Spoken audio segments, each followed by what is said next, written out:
Alright, in this video here, guys, as you see here, we have a rear end Swaybar link from Belltech. Comes with the axle brackets, the grommets, the little spacers that go on the grommets, two different size bolts with the, it's like the Swaybar links like you normally see. Hardware, the washers, some lube for the grommets, and of course the instructions. This is the 5500, and it says for 6 lug, but it actually doesn't matter. So this is what you get within the kit. It's got a nice little gray finish.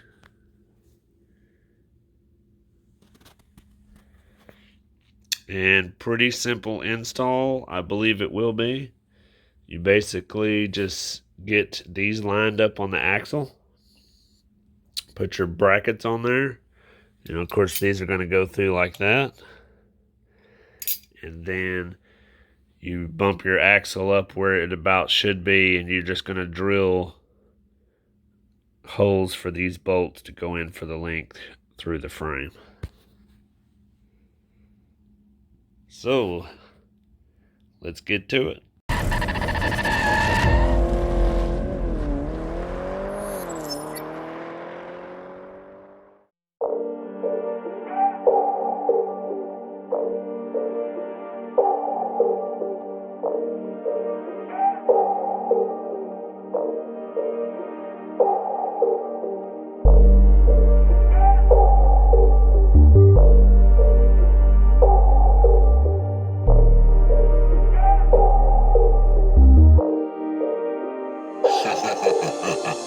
Alright guys, so on this part of the video coming up, you're going to see me take some ratchet straps around the axle, around the Swaybar link, and raise it up.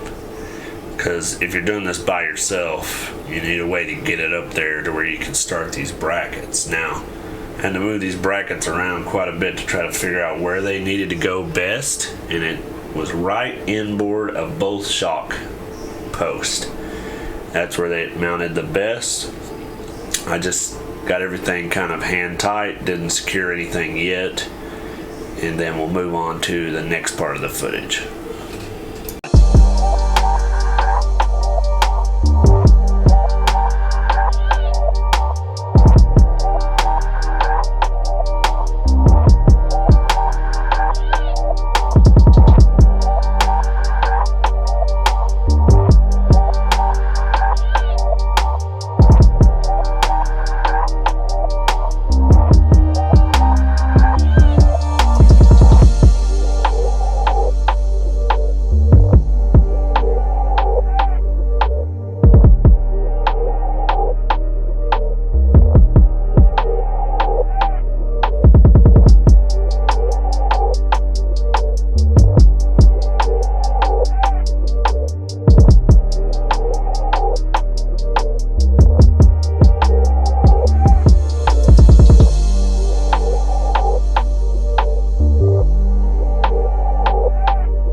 So in this part of the video here, you're going to see me drilling the frame. Now what I went with was, they give you a longer bolt and a shorter bolt. So I went with the shorter bolt. I kind of put it on the ends of the Swaybar links and just swing it up and kind of just scar the frame a little bit with the bolt to kind of see exactly where you would need it.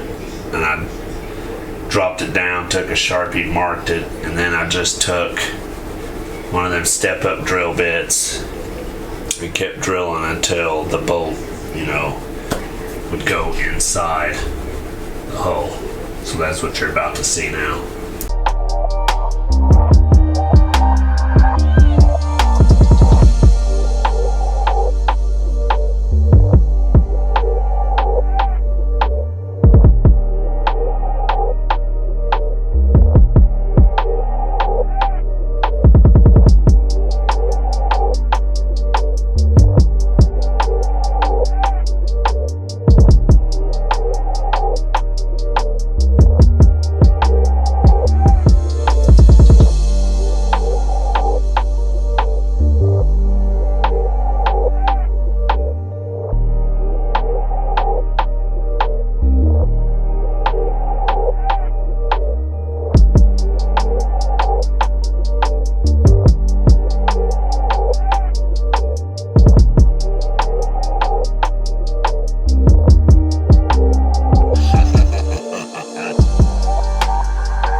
Alright, so in the next two segmented videos, you're basically going to see me just securing the forward bolts with all the rubber grommets, the spacer and all that. Just like a typical bolt that a factory would use on Swaybar links.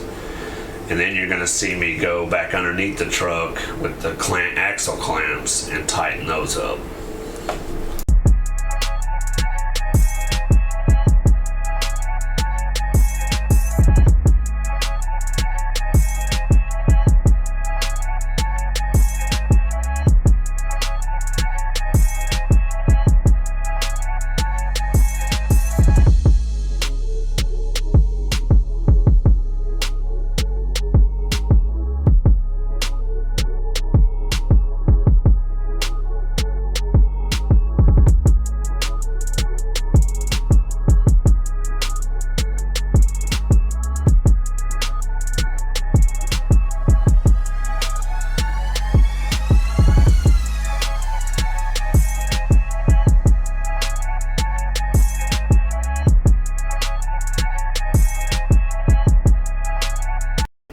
Okay, the other thing I forgot to mention was the driver's side has the gas tank, right? So it was easier for me to feed the bolt through the little gap between the gas tank and the frame and run the bolt going down. And then you can just put everything on from underneath, the nut and all that. Now the passenger side, I went the other direction. Everything going up with the nut on the top side of the frame. So that's the reason why you see the difference there. It just made it easier to get in there, access it, all that.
this is kind of what she looks like. I went inboard of the shock mounts on both sides, and also right in here you got to kind of pop your brake line up a little bit and put the clamp inside it, and then just put the brake line back inside these little brackets. See them right there, the little factory tabs. And hopefully y'all can see the other end of it. There we go.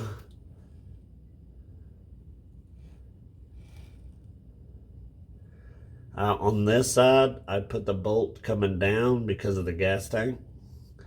But on this side, I did the bolt going up on the passenger side.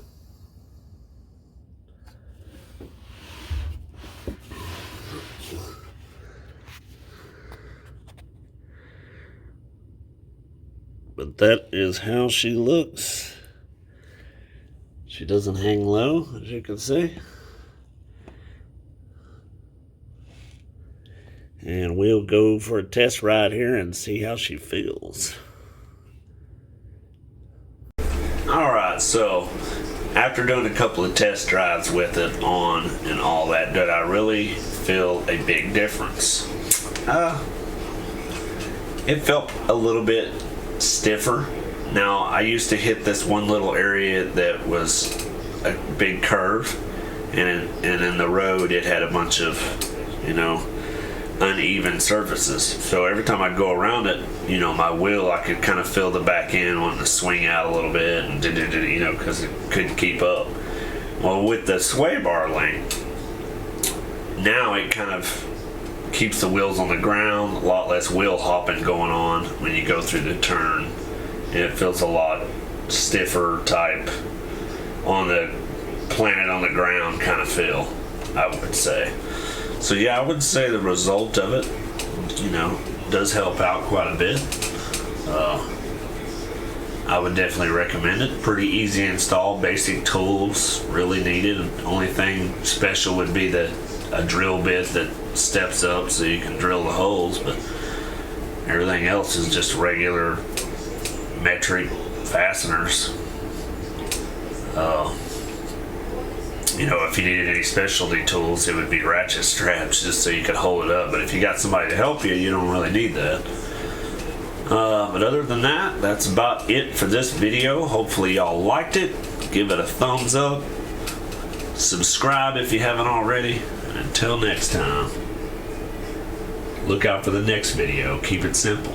Keep it sweet.